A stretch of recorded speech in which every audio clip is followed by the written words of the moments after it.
이 물리 교과서나 그런 데서 많이 하는 방식이, 그러니까 지금 어떤 개념을 설명한 다음에 이게 다음 개념을 설명하기 위한 거였다 이렇게 쭉쭉 연결되고 그게 사실은 좋은 거라 생각이 드는데, 패스를 얘기한 것도 물론 스몰월드를 설명하기 위한 것도 있지만 결국에는 이 컴포넌트 얘기를 하기 위해서 패스라는 걸 정의를 했고요. 그다음에 이제 패스가 무한대 또는 거리가 아예 정의가 안 되는 떨어져 있는 컴포넌트 같은 거 이제 생각할 수 있다, 이런 걸로 얘기를 했습니다. 프랙티컬하게는 당연히 네트워크에서 동떨어져 있는 게 있으면, 예를 들어 뭐 전력망 같은 걸 생각하면은 전체 전원 공급이 되는 곳에서 떨어져 있으면 거기가 정전이 되겠죠. 연결이 안 돼 있으니까. 그런 걸로 생각할 수도 있고, 이제 수학적으로 생각하면 이제 그 컴포넌트가 몇 개로 떨어져 있다 이렇게 생각을 하게 되는 건데, 여기서 이제 굉장히 중요한 개념이 나오기 때문에 약간 이쯤에서 제가 브레이크를 한 것도 있긴 합니다. 여기 보면은 네트워크가 있을 때 당연히 연결이 굉장히 많으면 전체가 다 붙어 있을 가능성이 높겠죠. 여기서 점점 링크가 없어집니다. 또는 엣지가 없어진다고 생각하면은 어느 순간에 네트워크가 두 개로 쪼개지고 세 개로 쪼개지고 이렇게 조각조각이 나기 시작할 거예요. 디스커넥트가 되기 시작하는 거죠. 요게 사실은 자꾸 언급을 하게 되지만 조용석 교수님 강의와 딱 관계가 되는 이 상전이 또는 퍼콜레이션 상전이와 관계가 있습니다. 상전이 하면은 뭐 기본적인 것들은 박사 고년차 분들은 너무 지금 따로 굉장히 따분한 질문 내용을 한다고 생각할 수도 있겠는데, 이 전년차 분들을 위해 말씀을 드리면 상전이란 것 자체는 이제 뭐 물이 얼음이 된다든지 뭐 그런 것들 얘기를 하고, 뭐 이직 모델 같은 거 생각하면은 자성이 자발적으로 있냐 없냐 그런 거 얘기를 하는 건데, 여기서도 그래서 네트워크에서도 링크가 점점 많아질수록 어제 얘기한 것처럼 점점 덴스해질수록 컴포넌트가 원래는 다 쪼개져 있다가 붙고, 또는 반대로 생각하면은 덩어리로 붙어 있던 것들이 엣지가 점점 없어지면서 그게 조각조각이 나버릴 수도 있는 이런 형태를 이제 상전이라고 부를 수가 있는데, 이게 그러니까 이런 식으로 생각할 수 있는 거죠. 밀도가, 엣지의 조밀도가 높아질 때 largest connected component size, 이것도 이제 extreme value statistics를 의외로 네트워크에서 많이 쓰게 되는데 그 중에 하나입니다. 이게 컴포넌트 중에서 제일 큰 거, 여기서 크다는 건 노드 개수가 많다는 거예요. 제일 큰 컴포넌트가 사이즈가 얼마일지 생각을 해볼 수가 있습니다. 극단적인 경우를 생각해보면 당연히 데인시티가 0일 때, 그러니까 엣지가 하나도 없으면 연결되어 있는 제일 큰 컴포넌트 그냥 1이죠. 1입니다. 또 다른 극단으로 연결이 전부 다 돼 있으면 당연히 한 덩어리가 다 될 테니까 노드 개수만큼 되겠죠. 노드 개수. 자, 그러면 여기서 출발해서 이쪽으로 가는 어떤 증가함수일 거예요. 여러분이 생각하기에 그냥 뭐 대충 이 정도가 될 거 아닙니까? 그렇게 생각할 수 있습니다. 이상한 일이 일어나지 않을 테니까. 그런데 이상한 일이 일어나. 이상한 일이 일어나. 이게 사실은 퍼콜레이션 트랜지션의 본질입니다. 어느 순간까지는 연결이 거의 안 돼 있다가 갑자기 연결이 되는데 여기서부터 이렇게 됩니다. 점프까지는 아닌데 미분이 정의가 안 될 정도로 이상한 싱귤러리티가 발생해요. 네트워크 종류에 따라서 요런 상전이를 하는 게 있고 또 요런 상전이를 하는 게 있고 여러 가지가 있지만 어쨌든 뭐 이런 것들에 대해서 얘기를 합니다. 그래서 요 책에서는 챕터 중에 하나 제목이 커넥티드 컴포넌트입니다. 이 책이 얼마나 통계 물리학적인 네트워크 다루는 거에 진심인지를 좀 알 수 있는 부분이긴 한데, 그래서 이거는 이제 제가 손으로 푸는 것도 조금 얘기를 할 거기 때문에 모델 부분에서 다시 얘기를 할 거고요. 또 뭐 이 책에 보면은 뭐 리얼 네트워크에서 패스랭스가 얼마냐 나오는데 이게 보통 그렇게 얘기를 합니다. 이게 아까도 뭐 쉬는 시간에도 그런 질문이 있었는데 자이언트 컴포넌트가 아니면 패스랭스 계산하는데 좀 문제가 생기기 때문에 커넥티드 컴포넌트가 아닌 경우에는, 그래서 커넥티드 컴포넌트에 대해서 자이언트 컴포넌트에 대해서만 계산을 했다고 하는데 이게 숫자가 되게 작아요. 그래서 작은 걸 갖고 그래서 이게 네트워크가 굉장히 큰데 패스랭스는 굉장히 짧으니까 스몰월드다라고 말하면 딱 교양 수업 쓰면서 얘기하는 건데, 저희 이제 물리학자들이기 때문에 아까 덴시티에 대해서 지난 시간에 얘기한 것처럼 뭐 네트워크 크기가 100만인데 패스랭스가 4밖에 안 된다. 그럼 스몰월드다라고 말하면 안 됩니다. 다시 한번 말씀드리지만 100만, 1000만, 1억일 때 패스랭스가 어떻게 늘어나냐 스케일링 비헤비어 갖고 얘기해야 되는 거예요. 그게 진짜 물리학자라고 할 수 있겠죠. 클러스터링 코에피션트 좀 이따 얘기를 할 거고. 그래서 이 커넥티드 컴포넌트 하는 것도 여러분이 관심이 있다면 네트워크 X에 아주 잘 되어 있습니다. 그래서 뭐 이거 다 해볼 수 있고요. 디렉티드 네트워크에서 아까 박종민 박사님 말씀하신 이 위클리 커넥티드 컴포넌트와 스트롱리 커넥티드 컴포넌트 이게 아까 질문해 주신 덕분에 미리 설명을 했는데 이런 식으로 다 정의가 됩니다. 이게 유명해진 게 이게 네트워크 연구 초창기에 이 월드와이드 웹이 하이퍼링크로 이루어진 디렉티드 네트워크인데 그게 스트롱리 커넥티드 컴포넌트가 있고 인 컴포넌트가 있고 아웃 컴포넌트가 있고 뭐 인과 아웃만 연결하는 뭐 이런 텐드릴이 있고 뭐 이런 식으로 보통 이야기를 많이 했습니다. 이런 구조가 좀 복잡해집니다. 그 디렉티드 네트워크로 가면 모든 게 복잡해지는데 심지어 컴포넌트조차도 복잡해진다. 그 정도 말씀을 드리고 그래서 뭐 이런 것들을 할 수 있는데 여기서 제가 과제 낸 것 중에 하나 보면은 거기 컴포넌트 사이즈 추론하는 게 있는데 적어도 그러니까 제너레이팅 펑션 쓰는 거 말고 그냥 커넥티드 컴포넌트 추론하는 거는 요 페이지 부분 잘 보면은 바로 답이 그냥 또 나와 있습니다. 이게 보면은 커넥티드 컴포넌트를 다 쪼개주는 함수가 있어요. 여러분이 할 거는 요 커넥티드 컴포넌트를 쪼개는 함수를 계산을 한 다음에 이거를 소팅을 해서 사실은 소팅도 할 필요 없습니다. 제일 큰 것만 뽑아내면 되기 때문에 맥시멈만 찾아보면은 할 수 있습니다. 자이언트 컴포넌트는 보면은 여기 친절하게 다 나와 있죠. 이게 일단 is connected라는 함수도 있습니다. connect가 다 돼 있는지 체크하는 함수예요. true, false로 아예 뽑아줍니다. 그 다음에 connected component를 하는데 길이로 sorting을 해라. sorting을 해서 0번을 뽑으면 그게 제일 큰 거니까 그게 자이언트 컴포넌트다. 그래서 진짜로 두세 줄로 다 된다. 말씀을 드리도록 하고 물론 해본 분들이랑 차이가 좀 나겠지만은 뭐 설명드리면 이게 소팅해서 이렇게 하는 거. 물론 라지스트 컴포넌트 하는 데는 다시 한번 얘기하지만 소팅 안 해도 되는데 소팅을 해놓으면 나중에 뭐 크기별로 그릴 수도 있으니까 뭐 그게 좋은 거가 되겠죠.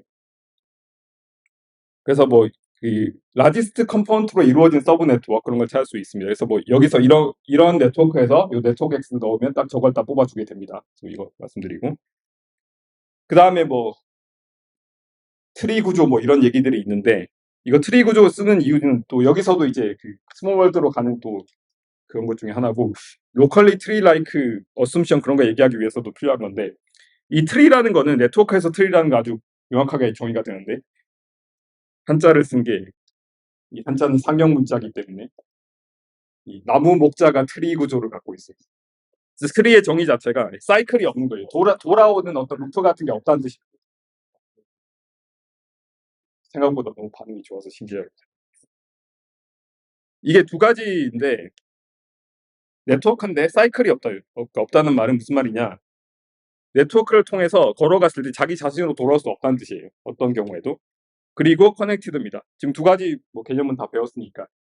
그러니까 조각은 나 있지 않고 다 붙어 있는데 자기 자신으로 못 돌아오는 이런 걸 트리라고 부르게 됩니다. 그러면 이제 생각해 보시면 이 경우에는 굉장히 생각보다 제약이 많이 걸립니다. 일단 링크 개수가 언제나 노드 개수보다 1 작습니다. 정확하게 이렇게 돼요. 이거는 바이 데피니션 스파스할 수밖에 없고요. 어제 말씀드린 조건에 따르면. 그리고 또 하나의 특성 중에 하나가 이 트리는 링크를 아무거나 쪼개면 무조건 쪼개집니다. 그러니까 어떻게 보면 제일 약한 그런 그래프라고 보죠. 여기 쪽에도 다 쪼개지고 이렇게 여기 쪽에도 쪼개지고 이렇게. 그래서 이런 식으로 생각할 수 있습니다.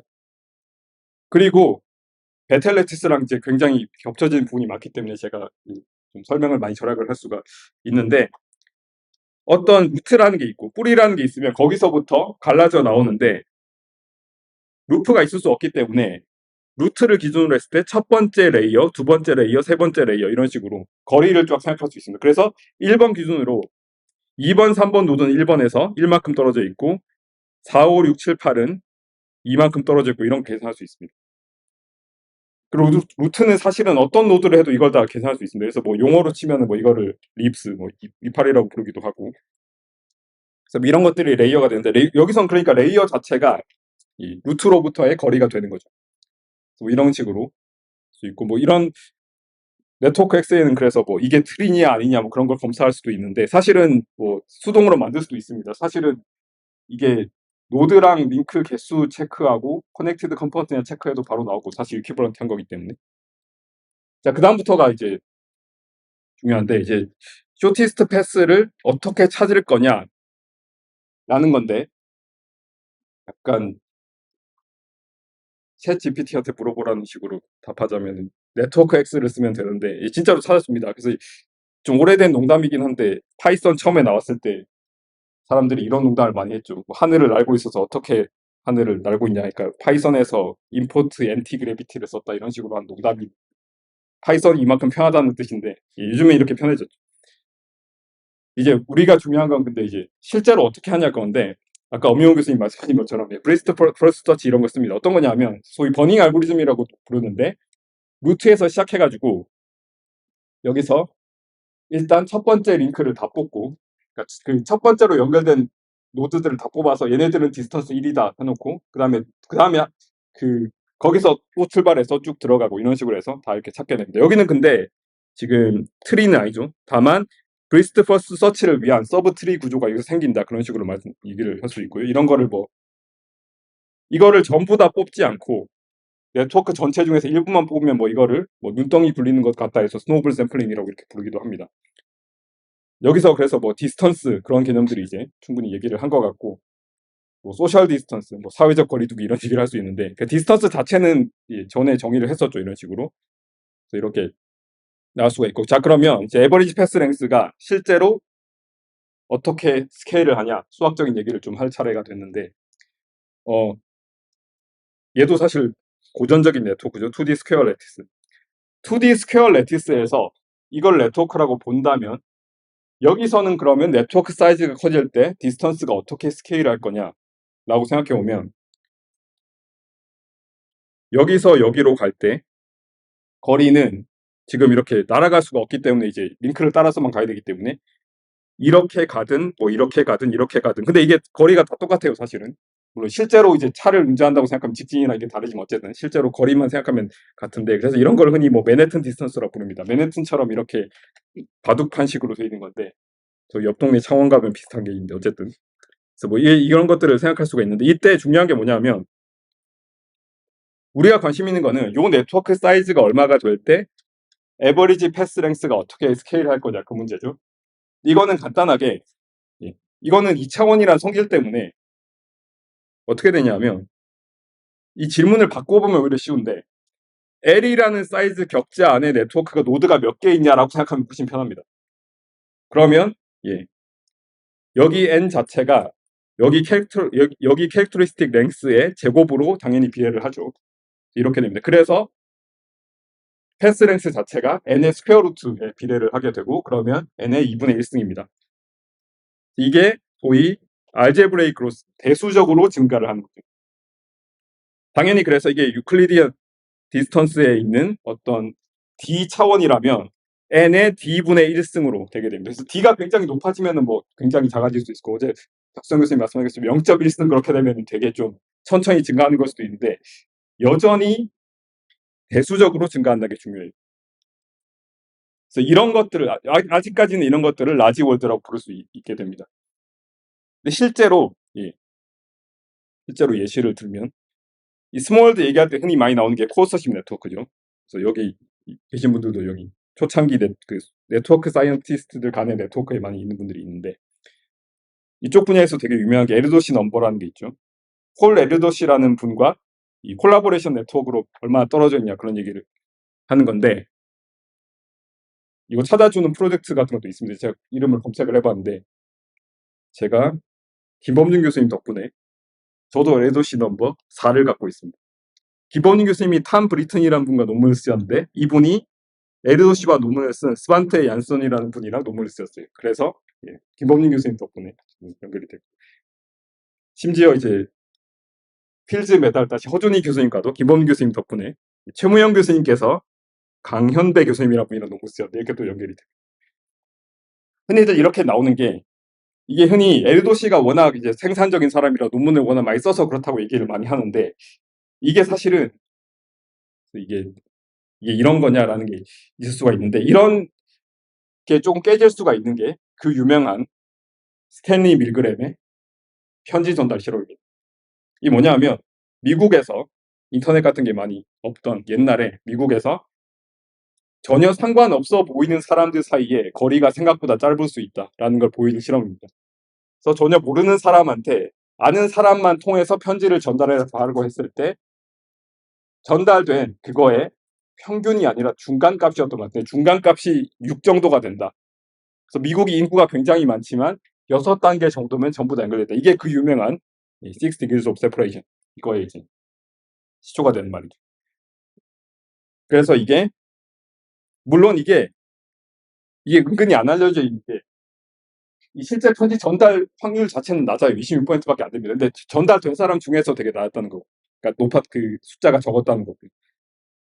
그래서 이 6 degrees of separation 말이 유명해져서 무슨 노래 같은 데도 막 쓰이고 그렇게 되는데, 이게 그래서 흔히 우리가 유명한 사람과도 연결된다 이렇게 얘기하죠. 그래서 다시 한번 김범용 교수님을 동원하면 이렇게 유명한 사람과도 연결할 수 있습니다.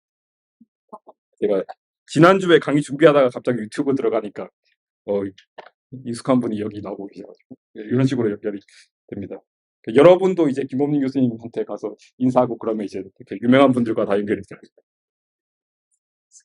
이런 게 유명해진 게 이제 케빈 베이컨 게임이라는 것도 있습니다. 아까 에르도시 넘버처럼.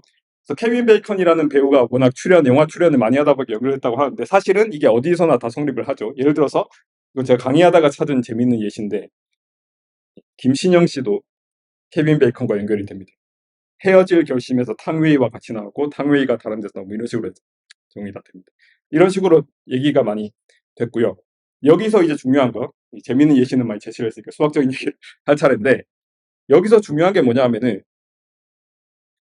아까 레귤라 레티스에서는 n의 알파승, 그러니까 알제브레이크하게 이렇게 패스랭스가 증가했다고 했는데, 지금 이거는 로그로 증가를 합니다. 그래서 복습을 해보면 이런 거였는데, 아까 얘기한 것처럼 예를 들어서 n의 0.01승 이렇게 되면 굉장히 이제 천천히 증가해서 로그랑 구분이 안 된다고 생각할 수도 있는데, 이거는 정말로 천천히 증가하는 함수입니다. 예를 들어서 제가 그림을 그려봤는데, n의 0.01승과 로그 n을 그려봤을 때 이런 데서 차이가 이렇게 나게 됩니다. 그래서 이게 굉장히, 특히 여러분 네트워크 공부할 때 로그 x, x의 알파승, 지수함수의 x 이런 거 굉장히 중요하기 때문에, 지금 하나하나 다 설명할 시간 없지만 이게 로그 스케일에서 어떻게 하고 그런 것들이 중요하기 때문에 얘기를 말씀드리고, 자, 그러면 이런 스케일 릴레이션이 어떻게 생겼냐? 아주 간단하게 정말로 크루드한 어프록시메이션을 해보도록 하겠습니다. 요런 거 아까 얘기했죠. 거리 절대. 그리고 배틀레스 다시 등장. 이게 아마 이그젝트한 예시가 될 텐데, 네트워크가 일반적으로 이렇게 돼 있다고 치면은, 또는 트리 구조, 또는 트리 구조는 여기서 아니긴 한데 어쨌든 디스턴스가 이렇게 정의된다고 생각하면은, 이게 어떤 식으로 생각할 수 있냐면, 전체 노드 개수가 이 스텝이 갈 때마다 어떻게 증가하는지 생각해 보면, 한 번 갈 때 대충 평균 디그리 정도로 이렇게 새로운 친구가 생긴다고 생각을 하는 거죠.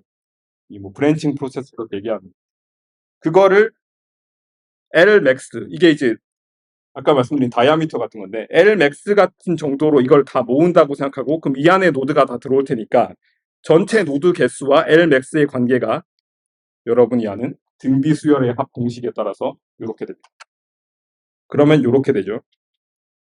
그러면 지금 다 대충 넘어가고 있는 건데, 패스 랭스가 Lmax 정도의 비례를 할 테니까 이게 위치 에버리지 디그리 정도가 되는 로그로 스케일을 하게 됩니다.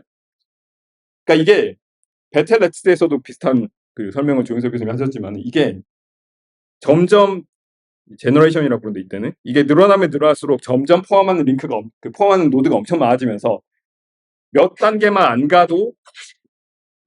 안 가도 굉장히 많은 수의 노드를 커버할 수 있다. 그 개념으로 접근하는 겁니다. 그러니까 이게 패스 랭스가 왜 로그 n으로 증가하냐, 이거보다 어쩌면은 몇 단계만 안 가도 지수함수적으로 그 노드를 커버할 수 있기 때문에 역함수 취하면 이렇게 된다고 이해하는 게 좀 더 편할 거예요. 물론 여기 어프록시메이션 엄청 많이 들어갔고요.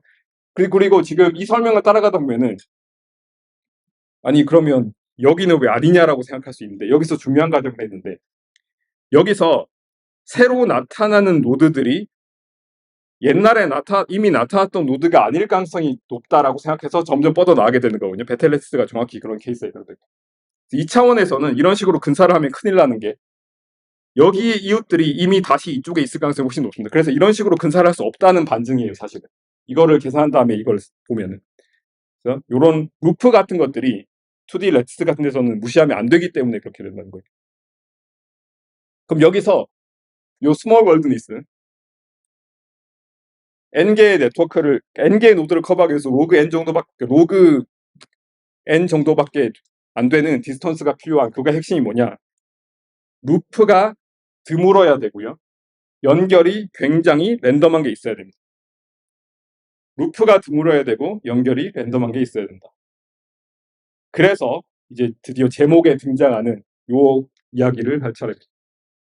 이게 1998년도에 네이처에 던컨 와츠라는 분과 스티븐 스트로가츠라는 분이 이런 논문을 딱 내시는데 이게 지금 저희를 먹여 살리고 있는 그 분야를 탄생시킨 신호탄이 된 논문인데 이게 1D였던 레귤러한 구조에서 랜덤리스 그러니까 숏컷 기름길이라고 할 수 있는 몇 개를 추가하기만 해도 이게 패스 랭스가 로그로 증가를 한다. 스몰월드가 된다라는 걸 처음으로 밝힌 논문이기 때문에 굉장히 역사적으로 중요한 논문이고요. 그래서 이 98년도에 네이처에 나온 이게 굉장히 중요한 논문인데 특히 이게 타이밍이 기가 막힌 게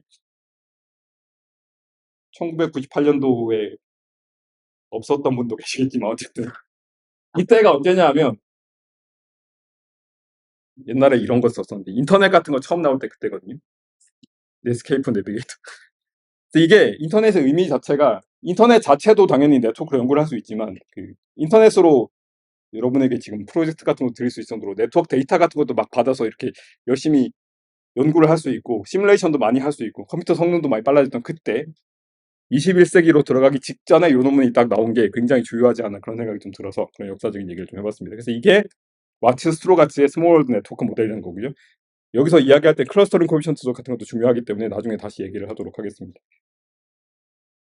레이터라고 했는데 사실은 뭐 바로 나오긴 했는데 이 말씀을 드리면 이 클러스터링 코에피션트라는 건 뭐냐면 이게 노드의 이웃들이 이게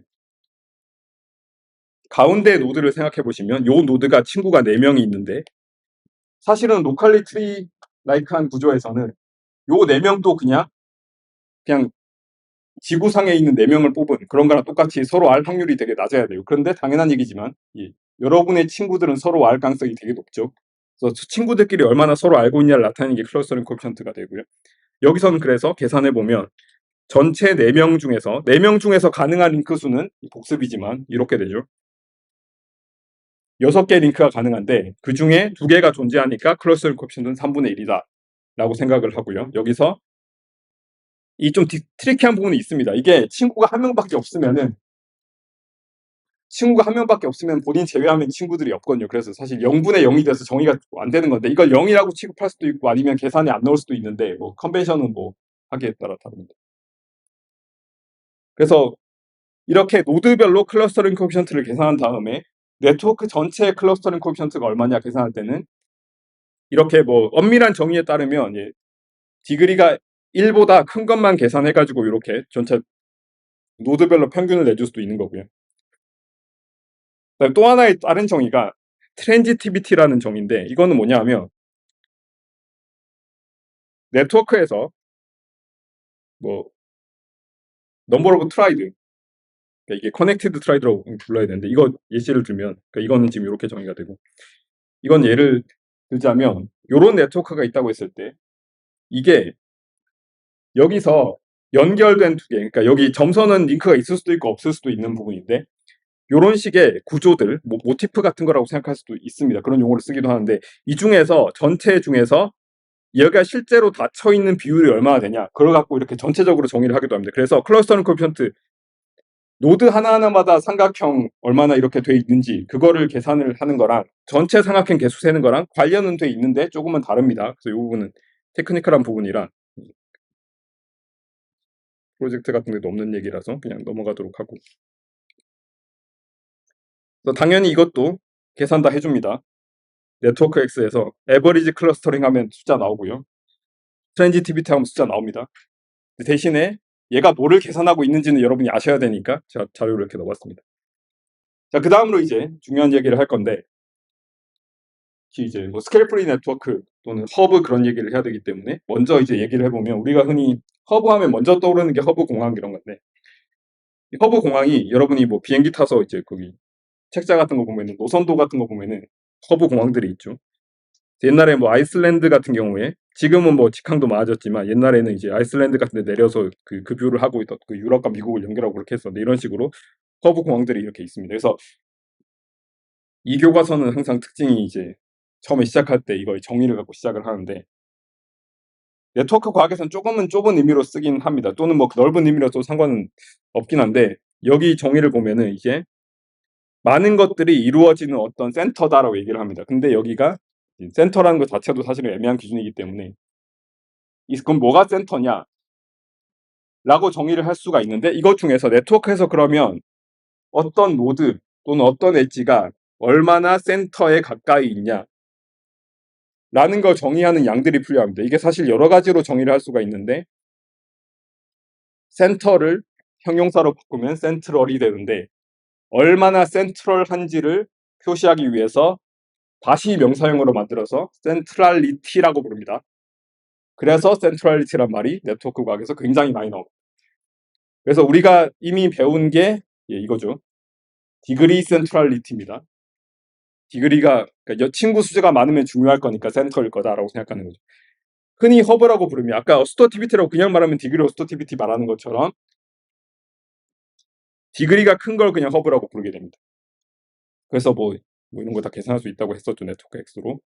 몇 가지 정의를 말씀드리면 이게 예를 들어서 뭐 이런 말들이 있습니다. closeness centrality. 얼마나 하나의 노드가 다른 노드에서 얼마나 가까운지 이걸 측정하는 거는 요 노드에서 다른 노드까지 거리를 다 평균 낸 다음에 역수를 취하면 그게 얼마나 가까운지를 나타내기 때문에 이게 closeness centrality가 되고요.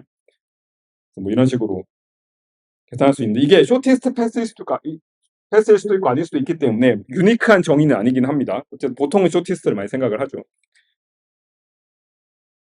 그래서 뭐 이런 식으로 생각하는데 이게 사실은 여기서 뭔가 노멀라이즈가 안 돼 있다는 걸 이제 생각하실 수가 있는데 이게 네트워크 사이즈에 따라 달라질 수 있기 때문에 이 통계물리에 많이 나오는 인텐시브 퀀티티 vs 익스텐시브 퀀티티 이런 거 생각해서 이걸 소위 인텐시브 퀀티티로 만들기 위해서는 이런 식으로 노멀라이즈를 적절하게 해줘서 뭐 쓰기도 합니다. 그 다음으로 또 하나 중요한 거 많이 쓰이는 건데 Between Centrality라고 해서 뭐 약자로 BC라고도 부르는데 이거는 shortest pass가 J와 K 사이에 최단 경로가 있는데 그 최단 경로가 가운데 어떤 노드나 링크를 지나갈 텐데 어떤 노드나 링크가 이 최단 경로에 얼마나 쓰였냐를 정의한 거예요. 그래서 이 JK가 있으면 이런 식으로 되는 거죠. 그래서 쇼티스트 패스가 이런 식으로 지나가면 저 가운데 있는 링크와 노드에 다 플러스 1씩을 해줍니다. 이거를 모든 노드 페어에 대해서 해주고 적절하게 노멀라이즈를 해주면 또 비트윈 센트럴리티 계산이 됩니다. 그래서 이게 중간에 얼마나 쓰이냐는 건데 이게 생각해보시면 지금 말씀드린 모든 센트럴리티, 디그리, 클로즈니스, 비트니스가 다 사실은 구조가 랜덤하면은 다 같이 갈 거예요. 친구가 많으면 많을수록 거기서 가까울 거고 다른 노드들이 일반적으로 친구가 많으면 많을수록 쇼티스트 패스에서 많이 쓰일 거예요. 그냥 랜덤하게 생각해봐도. 예배들이 몇 가지 있죠. 예를 들어서 이런 마틀렛 같은 거. 여기는 디그리 자체는 되게 작은 것들일 수 있는데 여기랑 여기 연결하려면 무조건 여기를 지나가야 되기 때문에 바틀렛 같은 역할을 하게 되는. 여기는 그래서 디그리에 비해서 비트윈 센트럴리티가 크다 이런 식으로 이제 생각을 할 수 있겠죠. 이런 것도 아까 말한 그 아규먼트로 뭐 노멀라이즈를 적절하게 하고 그렇게 합니다. 그래서 이것조차도 비트윈니스 계산할 때 여러분이 이제 코딩을 직접 하라 그러면 또 귀찮겠지만 다 있습니다. 지금 패키지로 다 있습니다. 네트워크 X에. 실제로 꽤 오래전이지만 공양 교수님께서 이거 비트윈 센트럴리티랑 디그리가 어떻게 관련이 있는지 그런 논문도 쓰셨고 뭐 이런 것들도 있습니다. 이런 것들도 이야기를 하도록 하고 이거 비트윈 센트럴리티 중요성을 모두가 알게 된 게 수에즈 운하가 막히거나 하면 이제 알게 되는 그런 케이스가 되겠습니다. 페이지 랭크 이런 것들이 있는데 이거는 기술적으로도 중요하고 그렇기 때문에 이게 제가 번역할 때 원서에도 없는 이런 이야기를 괜히 썼는데 왠지 중의적인 의미가 있을 것 같은데 페이지 자체에. 왜냐면 구글의 창업자 중에 레리 페이지라는 사람이 있는데 그 웹페이지에 대한 거기도 하기 때문에 그렇다고 생각하는데 구글이라는 게 처음 나왔을 때 구글이 처음에 이렇게 생겼는데 이 페이지 랭크가 어떤 걸 썼냐 하면 이걸 설명하기 위해서는 다시 아이겐벡터 얘기가 들어오게 되는 거예요. 그래서 굉장히 반복되는 중요한 얘기라는 걸 알 수 있죠. 이게 뭐를 생각하는 거냐면 우리가 어떤 노드가 얼마나 중요한지를 알기 위해서 처음에 어떻게 생각할 수 있냐면 얘가 중요하다는 거는 굉장히 연결이 많으면 얘가 중요하다라고 생각할 수 있어요. 예를 들어서 이런 식으로 중요도를 따진다고 하면은 예를 들어 검색 엔진 같은 거 만들 때 검색 엔진의 핵심은 사실은 그 키워드를 검색어를 포함하는 페이지를 찾는 게 문제가 아니라 뭐를 사용자한테 먼저 보여줄 거냐가 문제거든요. 왜냐면 여러분이 구글로 검색해서 10페이지 넘기고 그렇게 안 찾죠. 제일 처음에 중요한 게 나와야 되니까. 중요도를 따져야 되는데 그걸 따지는 게 있어서 이 웹페이지가 얼마나 중요한지를 알기 위해서 다른 데서 이 페이지로 연결된 링크가 얼마나 많은지를 갖고 조사를 할 수가 있습니다. 이렇게 말하면 이제 인류가 다 착하게 살면 상관없는데 그러면 당연히 이걸 악용하는 사람들이 생깁니다. 그래서 가짜 페이지 만들어가지고 각자 페이지 1000만 개 만들어가지고 나한테 링크를 하게 하겠죠. 그러면 얘가 얼마나 중요한지는 단순히 그냥 얘한테 얼마나 몇 개의 노드가 뻗어 있는지가 중요한 게 아니라 나한테 뻗는 페이지 자체도 얼마나 중요한지가 계산이 돼야 돼요. 얘가 얼마나 중요한지는 어떻게 아냐. 얘한테 뻗어 있는 페이지가 얼마나 중요한지를 갖고 생각을 해야 돼요. 이게 약간 돌고 도는 정의입니다. 리커시브한 정의예요. 이거 해결할 수 있는 문제인가 싶은데 수식으로 써보면 의외로 해결이 됩니다. xi라는 걸 정의를 하는데 노드 i가 중요한 거는 내 주변에 있는 이웃들의 중요도를 전부 더하는 게 중요도다라고 생각하는 거예요. 그러면 j2의 중요도는 뭐냐? j2도 지금 다른 이퀘이션에서 나오겠죠. 그래서 나의 중요도가 내 이웃들의 중요도를 전부 더한 것과 같다. 요게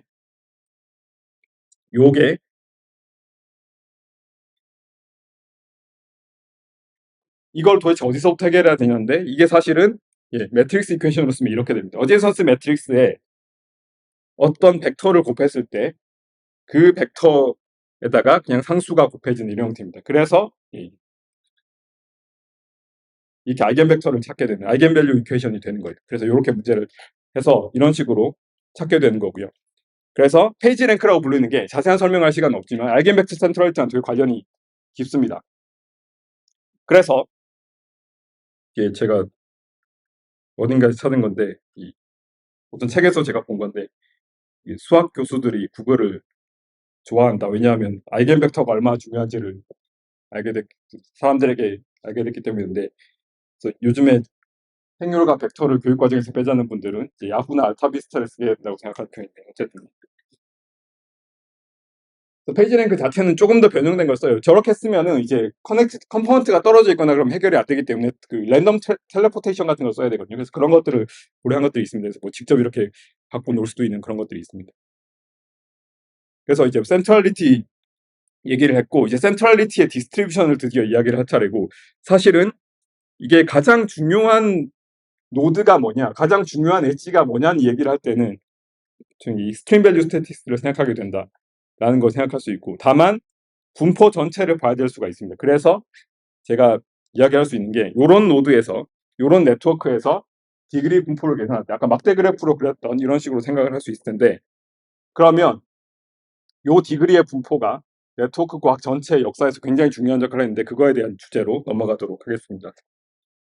중요한 키워드를 몇 가지를 써놨어요. 파워로우 앤 스케일 프리 네트워크라고 해서 지금 흐릿하게 잘 안 보이긴 하지만 정환 교수님이 쓰신 이 프로틴 인터랙션 네트워크의 구조에 대해서 얘기를 했는데 이게 흔히 스케일 프리 네트워크 하면은 뭐 떠올리는 이미지 같은 게 있습니다. 네트워크 과학 좀 공부하신 분들은 어떤 이미지가 있냐면 이런 교과서에도 나오는 거고 참고로 제가 이 장은 제가 지난 여름에 있었던 복잡계 여름학교 여기 썼던 강의 자료를 많이 좀 재활용을 했다는 것 좀 미리 말씀을 드리고요.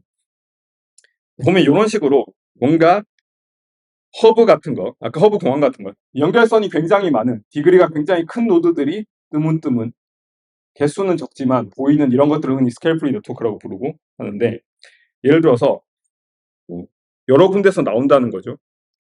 뭐 거미줄이랑 이런 데서 나오고, 특히 뭐 뉴럴 네트워크 나오는데, 요즘에 여러분이 뉴럴 네트워크 검색하면 이런 게 나와요. 별로 스케일 프리 같지 않은 게 나오는데, 근데 진짜 생물학적 뉴럴 네트워크는 사실은 이런 거기 때문에 사실은 이게 두 개가 갭이 좀 있습니다. 뭐 제 연구 관심 분야이기도 한데, 여기서 이제 허브라고 불리는 게 아까 얘기한 것처럼 허브 공항처럼 이렇게 연결선이 굉장히 많은 걸 얘기하는 거죠.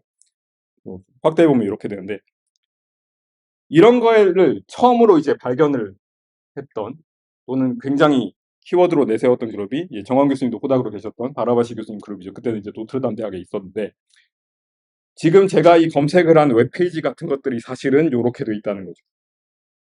요런 월드와이드 웹 자체가 이런 연결선을 디그리 분포를 쟀을 때, 이 로그로 그렸을 때 이렇게 직선이 나오는 형태라는 것들. 이 로그에서 직선 형태가 어떤 의미인지 좀 수학적으로는 좀 이따 얘기를 하도록 하고, 흔히 뭐 나오는 이런 멋있는 그림들이 있습니다. 뭐 이런 그림들이 있죠. 그래서 여기 허브가 있고 뭐 그렇게 얘기를 하게 됩니다.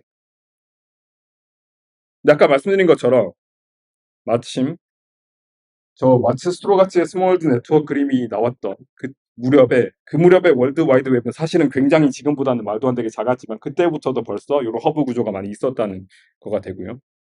그때는 인터넷을 이런 걸로 접속을 했습니다. 다른 얘기죠. 이때도 벌써 디그리가 500이 넘는 그런 것들이 많이 보인다는 거. 그래서 이게 허브라는 말 자체는, 그래서 뭐 전혀 과학적인 표현은 아니긴 한데 압도적으로 디그리가 큰 것들을 이야기를 합니다. 이거 발견했던 역사는 강변환 교수님이 번역을 하기도 하셨던 바라바시 교수님의 링크라는 책에 보면 아주 자세히 나와 있습니다. 역사적으로 이렇게.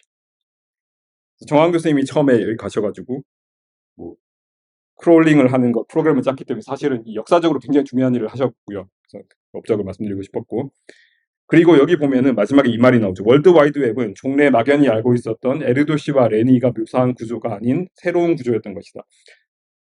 에르도시와 레니가 묘사한 이거는 랜덤 네트워크 구조인데, 이거는 좀 이따 다시 말씀드리도록 하고, 이런 식으로 해서 랜덤하게 만들어진 구조가 아니라 다른 형태를 갖고 있는 구조다, 다르다라는 얘기를 할 수 있다는 거고요. 이거 에르도시 레니 네트워크에서의 디그리 분포는 나중에 다시 얘기를 할 거기 때문에 이거 넘어가도록 하고, 이거는 그때 셀프 컨테인드하게 만들기 위해서 했던 거고, 여기서 중요한 게 이제 이런 건데, 로그 스케일로 그렸을 때 직선이 나온다는 거, 그리고 이런 식의 형태, 이거는 에르도시 레니 랜덤 네트워크, 그러니까 랜덤하게 네트워크를 연결했을 때 나오는 소위 뿌아송 분포와 굉장히 다르다는 그런 거고, 여기서 학생들이 처음에 접할 때 제가 항상 강조하는 내용인데, 분포를 읽는 법을 아셔야 되는데, 이게 떨어진다는 것 자체는, 일단 첫 번째로 말씀드릴 수 있는 거는, 분포 자체가 떨어진다는 것 자체는 디그리가 적은 것보다 개수는 적어요. 당연히 점점 떨어집니다. 이렇게 허브 개수 자체가 많은 게 아니라 존재한다는 게 중요한 거고, 보시면 여기서 그래서 여기 녹색으로 표시한 게 뿌아송 분포, 랜덤 네트워크라면 이렇게 될 건데, 실제로는 훨씬 더 허브가 숫자적으로 적긴 하지만 충분히 있다라는 게 중요한 거예요. 그래서 이 부분이 사실은 허브에 해당되는 부분입니다. 그래서 뭐 여기 말씀드린 것처럼 녹색은 이제 똑같은 평균을 가진 그 뿌아송 분포라면 이렇게 된다는 거고요. 그래서 이게 파워로가 어떤 의미를 갖고 있는지를 좀 더 이제 생각을 해보도록 하겠습니다. 이게 K의 마이너스 감마승, 또는 뭐 통계물리에서는 감마라는 게 다른 익스포넌트 같은 의미가 있어서 람다라고 부르기도 하는데, 어쨌든 지금 여기선 감마로 쓰도록 하겠습니다.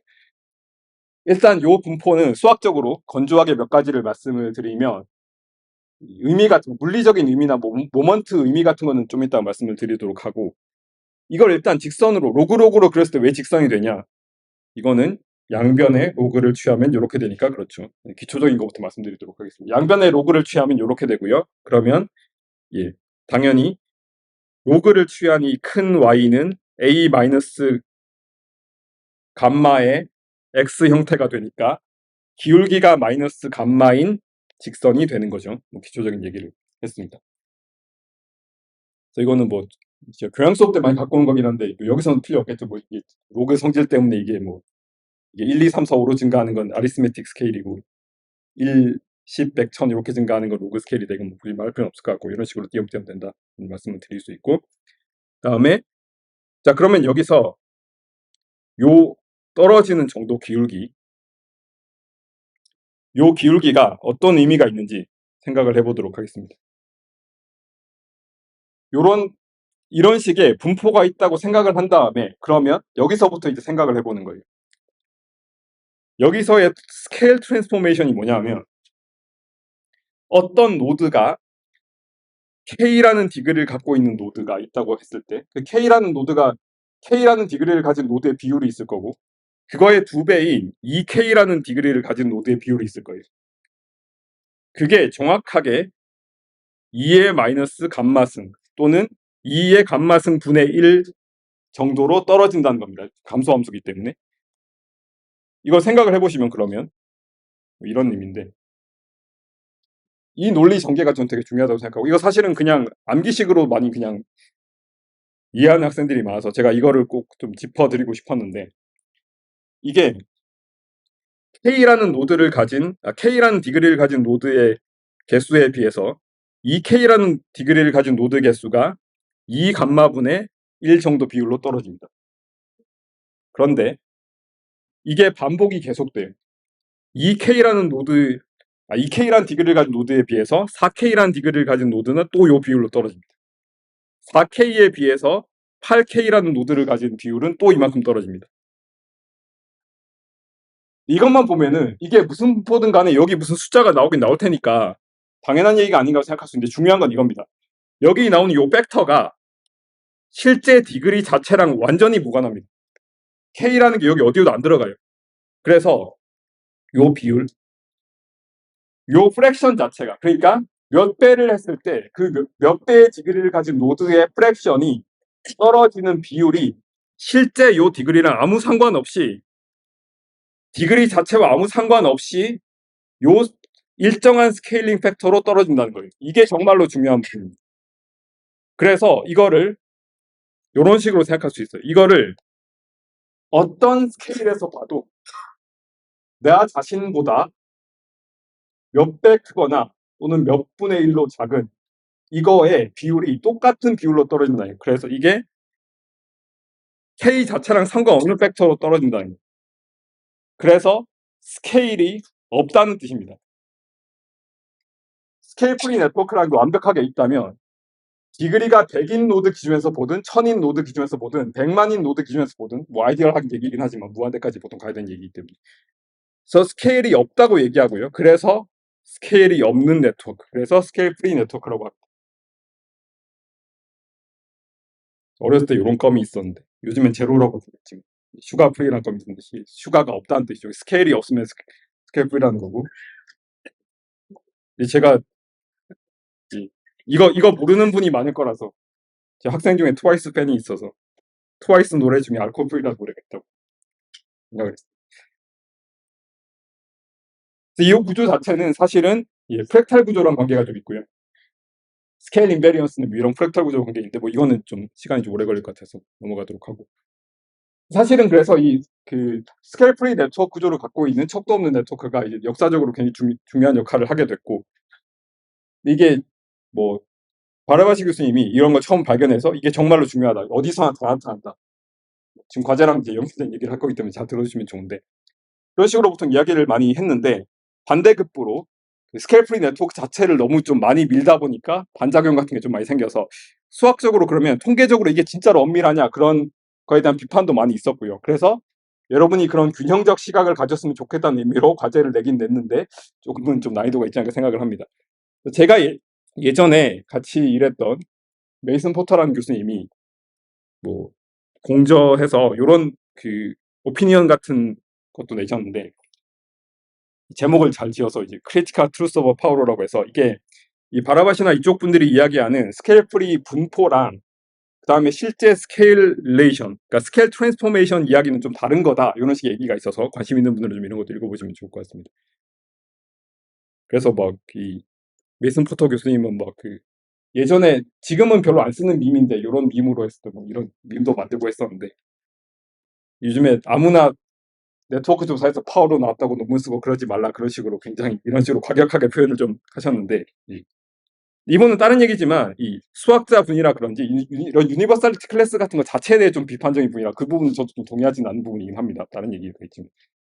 그래서 중요하기 때문에 아주 크게 이렇게 보여드리도록 하면 결국에 이런 분포가 로그로 그랬을 때 이렇게 된다는 거고 그리고 이거를 직접 피팅을 하는 게 아니라 피팅에 대해서 좀 이따 말씀드리겠습니다. 이걸 직접 피팅을 하는 게 아니라 로그로 그린 다음에 직선 기울기를 구하는 게 훨씬 더 쉽겠죠. 그래서 이런 식으로 디그리 익스포넌트라고 해서 이렇게 많이 얘기를 합니다. 그래서 스케일 프리 네트워크는 파워로 디그리 디스트리뷰션을 가진 네트워크를 스케일 프리 네트워크라고 부릅니다. 이건 뭐 정의 자체는 딱 이렇게 되고요. 그래서 이게 물론 지금까지 말한 거 전부 다 이제 네트워크 사이즈가 무한대로 가는 극한에서만 얘기해요. 당연히 실제 네트워크는 무한대까지 디그리를 갈 수가 없기 때문에 그러면 이게 과연 스케일 프리냐 아니냐 그거 갖고 이제 그 많은 논쟁이 좀 시작됐던 그런 부분인데 좀 적당히 큰 사이즈의 네트워크를 생각했을 때 뭐 nearly 4 orders of magnitude 그러니까 디그리가 1인 거, 10인 거, 100인 거, 1000인 거, 만인 것까지 존재한다는 거죠. 뭐 이런 식으로 보통 생각을 많이 합니다. 그래서 여기서 학생들이 분포 볼 때 많이 헷갈려가지고 제가 항상 강조하는 건데 이게 이렇게 떨어지는 디그리 익스포넌트가 감마 1인 게 있고 감마 2인 게 있다고 했을 때 이거 두 개 중에서 어떤 게 허브가 더 많냐라고 물어보곤 하는데 의외로 많은 학생들이 헷갈리는데 이럴 때 당연히 이렇게 누워있는 감마 2인 게 허브가 더 많은 겁니다. 이걸 항상 기억을 하시고 그래서 뭐 이런 의미가 있습니다.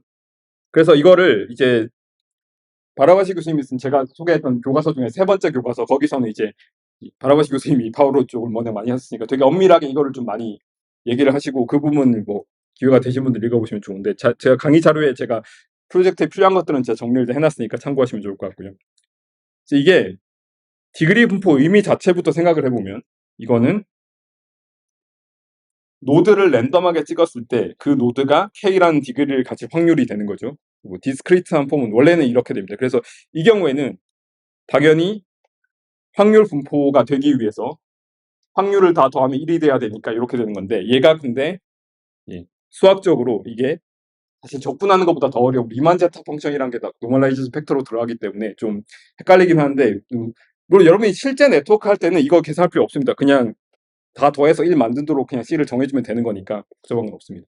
리만 제타 펑션이 나온다는 거고 이게 몇 가지 문제들이 좀 있는데 일단 이거를 그대로 받아들이면은 어떤 문제가 발생하냐면 당연히 0이면 발산해버립니다. 그러니까 이거는 0을 그러니까 실제 네트워크에서 당연히 아이솔레이트 노드가 있을 수가 있는데 이걸 전혀 설명할 수 없어요. 그래서 그 부분은 예외 처리해야 되고요. 이런 식으로 예외 처리를 해야 되는 거고. 그 다음에 이제 이게 또 프로젝트랑 관계가 되는 얘기일 수 있는데 이게 처음부터 끝까지 파워를 예쁘게 잘 따르면 좋은데 보통 그런 일이 일어나지 않습니다. 그래서 어딘가에서부터 적당히 파워를 따른다고 가정하고 피팅을 해야지 제대로 나오는데 그럼 이제 엄밀하게 생각하기를 좋아하시는 분들은 아까 분명히 스케일이 없다며 그런데 왜 미니멈 디그리는 왜 정해야 되냐 그러면 이제 이쪽에서는 또 받아치겠죠. 우리는 리얼월드에 살고 있으니까 이런 식으로 이런 논쟁이 계속 이제 이어지고 있는 거여서 그런 분위기 정도 좀 느껴보시라고 제가 이제 레퍼런스 좀 달아놓고 뭐 그런 겁니다. 뭐 이런 얘기들이 좀 있습니다. 그래서 엄밀하게는 어디서부터 파워로를 따를 거냐 이런 문제들이 좀 있다. 그런 걸 좀 말씀을 드리고요. 그다음에 뭐 다른 얘기가 또 있습니다. 이 감마에 따라서 달라지는 그런 부분이 있는데 넘어가도록 하고 이거를 그래서 디스크리트한 게 진짜긴 하죠. 왜냐하면 이제 디그리 자체가 이제 인티저로 돼 있는 거니까. 그런데 이게 지금 많은 경우에 아까 리만 제타 펑션 갖고도 이제 좀 얘기를 할 수 있겠지만 이게 이 많은 경우에는 소위 컨티뉴엄 어프록시메이션 적분으로 정의하는 게 더 편할 수가 있습니다. 그래서 적분으로 정의하면 어떻게 되냐 그런 얘기들이 좀 나옵니다. 이런 부분들은 읽어보시고요. 그래서 허브라는 게 뭐 이런 부분이고 실제 포아송 분포에서 포아송 분포와 비교하면은 어떤 거 의미가 있지? 그러니까 익스트림한 밸류들이 더 많다는 거예요. 포아송 분포는 또는 뭐 가우시안 분포 같은 거는 평균적인 디그리를 갖고 있는 게 되게 많이 있는데 이 파워로 분포는 평균적인 것보다 대부분의 노드는 사실은 디그리가 굉장히 친구가 숫자 적은 그런 쪽에 몰려 있고 대신 허브도 많이 존재하고 이런 식의 의미가 있다라는 거 자세한 얘기들 성립하고 그다음에 이제 아까 제가 이거를 그릴 때 로그 스케일, 세미 로그 스케일, 리니어 스케일 이런 식으로 좀 많이 얘기를 할 수가 있는데 예를 들어서 로그로 그렸을 때 파워로 분포는 직선으로 떨어지는데 지수함수는 요렇게 오히려 휘어지게 되고요. 세미로그로 그리면 그러니까 한쪽만 지금 y축만 로그로 그리면 지수함수가 이렇게 떨어지게 되고 파워로는 또 이렇게 위로 이렇게 휘어지게 됩니다. 이런 것들을 좀 잘 알아두시면 좋을 것 같고요. 이게 뭐 얼마나 크냐 그런 얘기를 뭐 허브가 얼마나 크냐 그런 얘기들을 할 수 있을 것 같고요. 그래서 이런 자세한 얘기들이 있는데 프로젝트에 필요한 부분만 얘기를 하기 위해서 이런 부분들은 좀 스킵을 하고 모먼트 얘기를 좀 하거나 그럴 수 있을 것 같은데 실제로 뭐 라지스트 허브 사이즈가 어떻게 스케일하나 이런 것도 제가 노트를 참고해서 이해를 해주시면 좋을 것 같고요. 여기 모먼트 부분이 중요하기 때문에 잠깐 쉬었다가 11시 5분 정도에 여기서부터 시작하도록 하겠습니다.